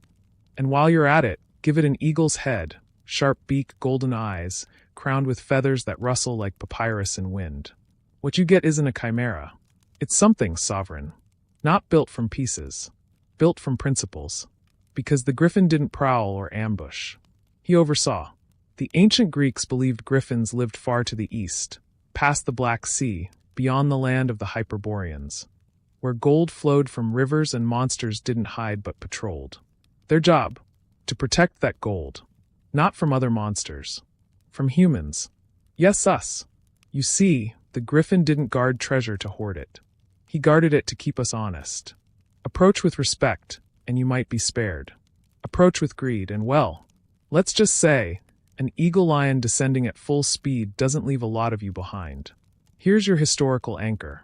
Herodotus, the father of history, mentions griffins when writing about the gold-guarding creatures of Scythia, whose nests were buried in the mountains of the north. In his account, the Arimaspians, a tribe of one-eyed horsemen, were constantly at war with the griffins over control of the Golden Hills. Yes, you heard that right. One-eyed nomads versus eagle lions in the highlands. Why isn't that a movie? Some scholars believe the myth of the griffin was inspired by real fossils.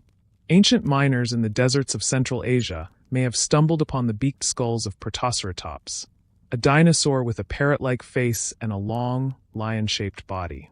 The perfect beast for a legend. And here's your quirky tidbit. Medieval European bestiaries later adopted the griffin not just as a beast, but as a symbol. It stood for divine justice, the balance of majesty and vigilance. You'd find griffins carved into cathedrals, stitched into banners, even etched into coins. They were royal, but they weren't tame. In fact, there's an obscure Byzantine tale of a griffin who served as the protector of a hidden monastery. The monks fed it sparrows and left incense burning in the courtyard. In return, it guarded their relics, and according to the story, once dropped from the sky to punish a visiting nobleman who tried to steal a holy chalice. No blood was spilled, but the nobleman went blind. For 16 days. Then he left an apology, and a donation, and some extra sparrows. The griffin accepted. Now, scholars still debate. Was the griffin truly monstrous? It doesn't kill wantonly. It doesn't crave chaos. It only responds. That's what makes it unique. In a world where many monsters punish indiscriminately, the griffin offers something rare. Judgment. It sees you. It assesses. And then it acts. Or doesn't. Which might be even scarier. Because now you're standing in a sunlit canyon. You see gold flickering in a cave mouth. You take a step, and suddenly there's a shadow. Not loud. Not fast. Just present. It watches.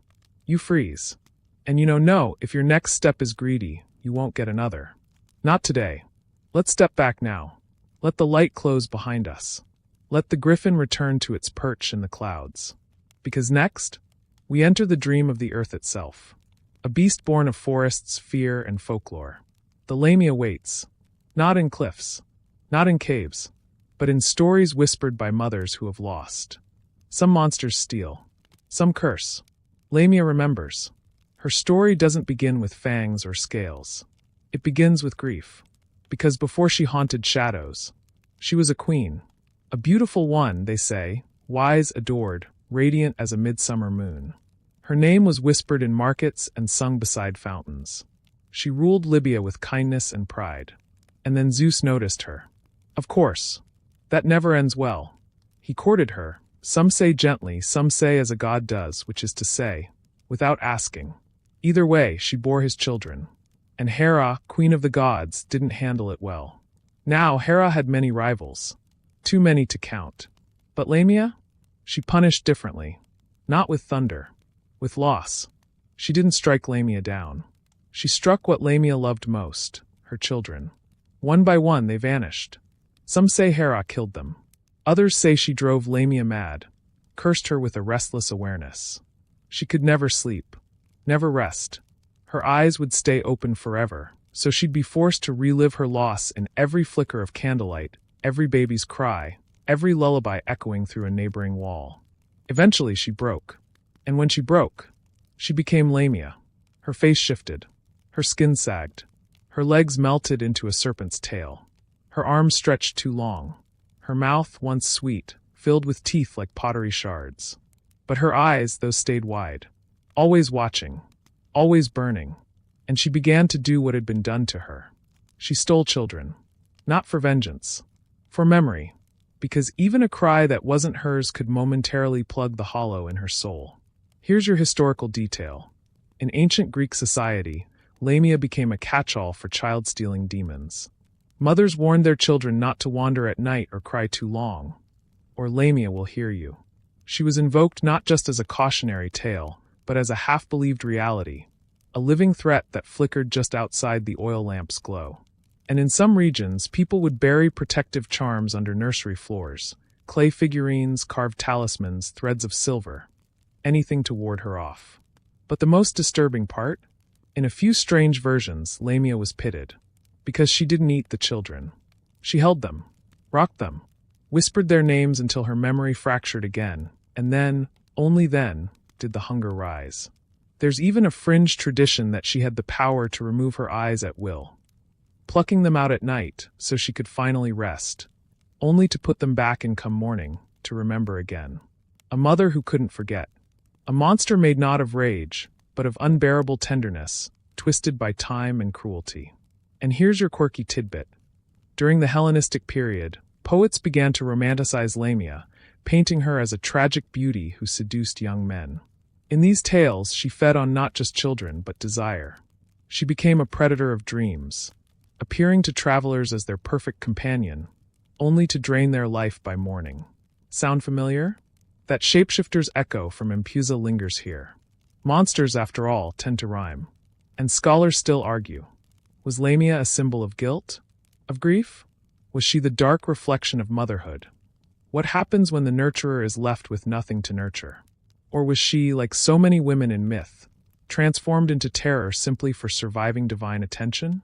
Tonight, if you hear a whisper in the corridor, if you feel watched not by menace but by ache, that's Lamia. Not hunting, just remembering, a face pressed to the edge of your dream. Not asking for forgiveness, just a lullaby. Let's move softly now. Don't slam the door behind us. Because next, we walk through fields of fire, toward a beast that is all tongues and no lies. The Gorgon. Yes, that Gorgon. But before the snakes, there was a girl named Medusa. By now, you've heard her name in every corner of pop culture. Medusa, the woman with snakes for hair, the monster whose gaze turned men to stone. But tonight, let's peel back the myth. Not the fangs, not the curse, the girl beneath. Because before she was fear itself, she was mortal. Yes, the only mortal among three sisters known as the Gorgons. Stheno and Euryale were immortal, invincible, shrieking terrors who lived far across the Western Ocean. But Medusa? She was breakable. She was born beautiful. So beautiful, in fact, that even the gods paused to stare. Her hair was the color of dark honey. Her eyes sharp as dusk. Her laughter said to echo like bells in temples. And so, naturally, everything went wrong. The versions vary, as they always do. But the most haunting begins in Athena's temple. Medusa, a priestess of the goddess, devoted and untouched, swept the marble floors, burned the oils, whispered her prayers like petals falling. Then came Poseidon, lord of the sea, lord of storms and entitlement. He saw her, wanted her, and inside the sacred temple, Athena's own sanctuary, he took what was not offered. And the gods? They looked away. But Athena didn't. She looked directly at Medusa and punished her for desecrating the temple, as if being victimized made her unclean. She cursed her, twisted her hair into hissing serpents, hardened her skin, and gave her a gaze so powerful, so defensive, so devastating, that anyone who met her eyes turned to stone. Not just enemies. Anyone. So Medusa fled, to a rocky island at the edge of the known world. And she stayed there, alone, because who could love someone they couldn't look at? Here's your historical anchor. The oldest depictions of Medusa, archaic Greek pottery from the 7th century BCE, show her as monstrous from the start. Wide eyes, tusks, lolling tongue. A symbol of protective horror, plastered on shields and temple doors to ward off evil. But over time, her form softened. By the 5th century BCE, artists began portraying her as tragic, even human. A beautiful woman twisted by fate, by injustice, by divine politics. And here's your quirky tidbit. In late Roman art, Medusa appears on breastplates, not as a monster, but as protection. Even Athena wore her on her aegis, as if trying to reclaim the story she started. Now let's talk Perseus, the so-called hero. He didn't find Medusa through bravery. He was sent, tasked with retrieving her head by King Polydectes. a man who wanted to get rid of him. But Perseus didn't march in alone. He had help: a mirrored shield from Athena, winged sandals from Hermes, a sword from Hephaestus, and a helm of invisibility, stolen from the underworld itself. He flew to her island, watched her reflection, and struck while she slept. Yes, slept. She didn't even see it coming. Her head, severed, still pulsed with power, and from her blood spilled twin miracles: Pegasus, the winged horse, and Chrysor, the golden warrior, born not of her will, but her wound. Even in death she created. Now here's the open scholarly debate. Was Medusa always meant to be feared? Or was she a cautionary myth twisted by patriarchal lenses? Some argue she's the first symbol of female rage, a woman punished for male desire, then transformed into a warning. Others see her as protective, a fierce guardian, not attacker. A Medusa who refused to be harmed again, who weaponized her own trauma. There's a quiet theory, too, that her curse was mercy. If no one could meet her gaze, no one could use her again. Her eyes were walls. Tonight, close yours for a moment, and imagine her on that island. Not snarling, just sitting, watching the stars reflect in her pool. Snakes asleep in her hair, wind in her robes, waiting for someone who could look at her, not through mirrors, not with fear, but with compassion. Of course, no one ever did. They only came for the power, or the prize. So let's leave her, not as a statue, not as a trophy, but as a woman undone, reborn, and misnamed. Because next, we meet the oldest fear of all, not a beast of body, but a voice. The sirens sing, and they do not care if you listen. Some monsters chase you, some wait in caves. The sirens, they sing, and they don't have to move a single muscle to destroy you. Just a note, a hum, a syllable stretched like warm honey through the air. You hear it, and you forget everything else. Your name, your purpose, your life. It starts as music, but it ends in shipwreck.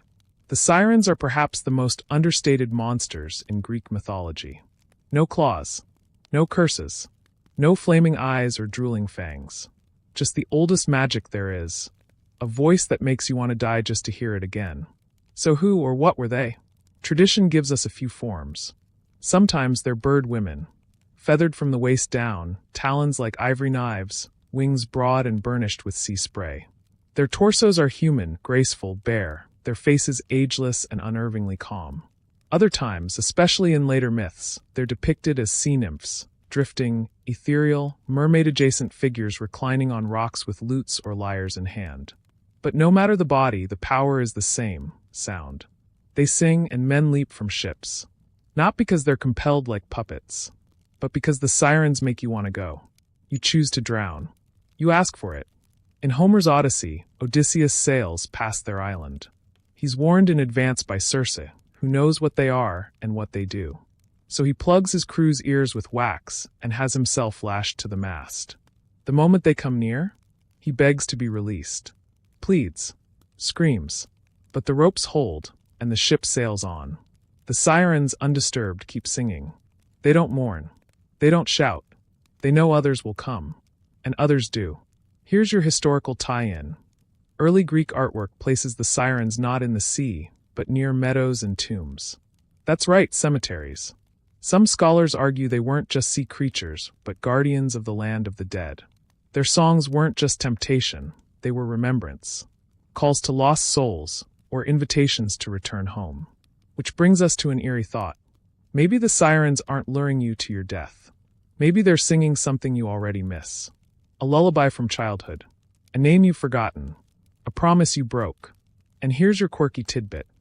In some obscure versions of the myth, the sirens were once companions of Persephone, maidens who sang to her in the fields before Hades stole her away. When they couldn't save her, Demeter gave them wings to search. But when they failed, she cursed them to stay on the rocks forever. Still singing, still hoping, still bound. And yes, there's scholarly debate. Were they symbols of temptation?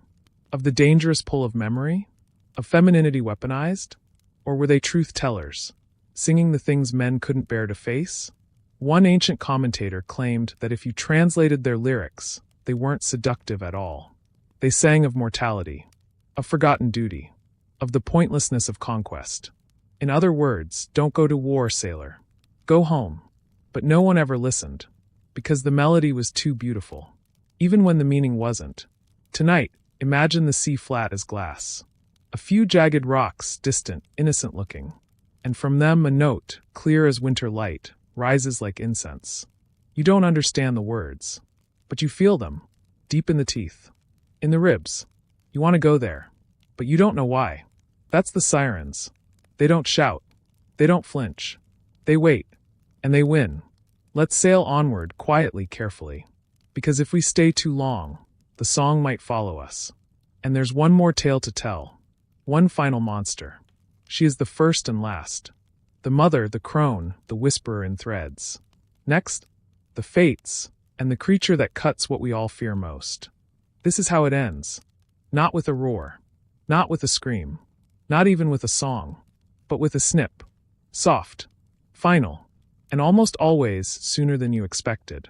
Tonight, we don't meet a monster in the traditional sense. No scales. No wings. No hunger in the dark. Instead, we meet the fates, also known as the Moirai. They aren't killers. They don't chase. They don't judge. They simply measure. 3 sisters. 3 roles. 3 decisions that aren't really decisions at all. First, Clotho, the spinner. She spins the thread of your life from her distaff, light and golden, delicate as spider silk. She doesn't choose what to spin. She just begins. Then Lachesis, the measurer. She takes the thread and determines its length. How long you'll walk. How many breaths you'll take. How far your shadow will fall. And finally, Atropos, the inflexible. She doesn't speak. She doesn't blink. She holds the shears. Cold, curved, exact. And when the time comes, when the story is finished, even if you didn't hear the last sentence, she cuts. That's it. No negotiation. No pleading. No twist ending. The gods fear them. Zeus himself, king of lightning and law, doesn't argue with the Moirai. He may thunder. He may threaten. But when Atropos lifts her hand, he steps aside, because they don't serve the gods. The gods serve them. Here's your historical grounding. The fates appear early in Greek myth, possibly adapted from older Indo-European traditions of destiny goddesses. Similar figures show up in Norse myth, the Norns, Roman myth, the Parsi, and even Slavic legend. Every culture, it seems, dreams of a trio who handles the delicate business of when. And here's your quirky tidbit. In some rare, folk-influenced versions of the myth, mortals who encounter the Moirai by accident can distract them. Offer food. Offer stories. If one of the sisters listens too long, the thread goes unmeasured, and a life grows longer than intended. Accidental immortality by bedtime storytelling. Not bad, right? But don't count on it. Because the Moirai, for all their calm, are still the oldest power. Older than the Titans. Older than chaos. They are inevitability with a face. And what of Atropos's shears? They're never described in detail. But scholars have speculated that they weren't metal. Not bronze, not iron, but something simpler. Something older. Bone, perhaps. Or obsidian. Or a cold wind sharpened by silence. And here's the scholarly debate. Were the Moirai literal goddesses or metaphors made divine? Were they a way for ancient people to cope with randomness, to wrap cause and effect in ritual and personhood? Or were they a warning that no matter how many monsters you slay, no matter how clever, strong, righteous, or beloved you are, someone will cut your thread, and you won't even hear it snap. Now, before you get too grim, consider this. The fates don't hate you. They don't rush. They don't flinch. They hold your thread gently, delicately, like a spider handling its own web. And when Atropos finally lifts her shears, she does so softly. A kindness, not a cruelty. An end, not a punishment. So picture this. You're standing in a meadow at dusk. Fireflies blink like falling stars. And far ahead, under a crooked olive tree, 3 figures sit at a loom that doesn't quite touch the ground. You feel the thread in your chest. Tight. Quiet. But for now, it still stretches. You're still here. You're still weaving. So rest easy. Your story's not over yet. Not tonight. Not while you still dream. Not while the thread still hums warm in the air. And now, as the stars press softly against the ceiling of your mind, As the last monstrous echoes fade beneath layers of quiet, let's return to the surface. Back to your room. Back to the hush of pillows and moonlight. Back to the rhythm of your own breath. We've met a pantheon of fears tonight, some ancient, some tender, some misunderstood. Cerberus, still pacing. Echidna, coiled beneath the mountain. The Minotaur, alone in his maze. Scylla, mourning from her cliff. Lamia, humming broken lullabies. Medusa, remembered too late. And the sirens, always singing. But none of them followed you home. They belong to the old world now, tucked in scrolls, painted on urns, waiting in the dust of temples and the whispers of waves. Their power fades when you don't look directly, like dreams at sunrise. So let your eyes soften. Let your limbs grow heavier, drifting like kelp in the tide. Let the monsters return to their myths. And let your breath take center stage, slow, steady, gentle. Inhale. Exhale. You are not in a labyrinth. You are not in a cave. You are not beneath the sea. You are safe, wrapped in stories, drifting in ancient quiet. And somewhere, in the dark edges of the world, even the Gorgons are closing their eyes. Even the Fates are setting down their shears. Just for now. Just for sleep.